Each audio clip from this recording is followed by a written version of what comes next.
6 నెలల్లోనే సూపర్ 6 బొక్కబోర్లా పడ్డాదన్న విషయం అందరికీ తెలిసిన విషయమే. 5 సంవత్సరాల్లో జగన్మోహన్ రెడ్డి గారు విస్మరించిన వర్గాలు లేవు. ప్రతి వర్గాన్ని టచ్ చేశారు. సంక్షేమంతో పాటు అభివృద్ధి కోసం అని చెప్పేసి పోర్టులు కట్టడం కానీ, మెడికల్ కాలేజీలు కట్టడం కానీ చేశారు. ఈ 5 సంవత్సరాలు కూడా జగన్మోహన్ రెడ్డి గారు వచ్చి ఉంటే ఆంధ్రప్రదేశ్ వేరే లెవెల్లో ఉండేదండి. అది అందరికీ తెలిసిన విషయమే. ఈ 6 నెలల పరిపాలనలోని రాష్ట్రాన్ని భ్రష్టు పట్టిస్తున్నారు. కక్ష సాధింపు, రెడ్ బుక్ రాజ్యాంగం అమలు చేస్తున్నారు తప్పితే సంక్షేమ పథకాలు ఏమీ అమలు చేయడం లేదండి. కాబట్టి ప్రజలు సరైన సమయంలో వాళ్ళకి సరైన గుణపాఠం నేర్పిస్తారు. అందుకోసమనే మేము కూడా అదే అనుకుంటున్నాం. రేపటి నుంచి జగన్మోహన్ రెడ్డి గారు జనవరి నుంచి ప్రజల్లోకి వస్తున్నారు. ప్రజల్లోకి వచ్చిన తర్వాత ఇంకా ఆయనకి ఉండే ఆదరణ ఎలా ఉంటుంది అన్నది మనం అందరం చూడబోతున్నాము. అంతవరకు వెయిట్ చేయండి.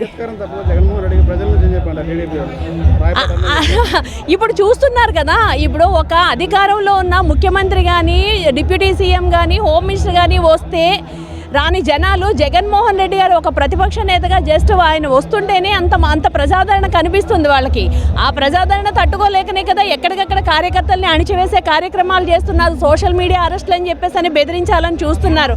కానీ ఒక్క విషయం, మీరు ఇలాగే బెదిరింపులకు పాల్పడితే వైఎస్ఆర్సీపీ కార్యకర్తలు వైల్డ్గా రియాక్ట్ అయితే తిప్పి కొడితే రాబోయే 5 సంవత్సరాల్లోని 11 మధ్యలో 6 చేరుద్దా 7 చేరుద్దా అన్నది వాళ్ళ విజ్ఞతకే వదిలేస్తున్నాం.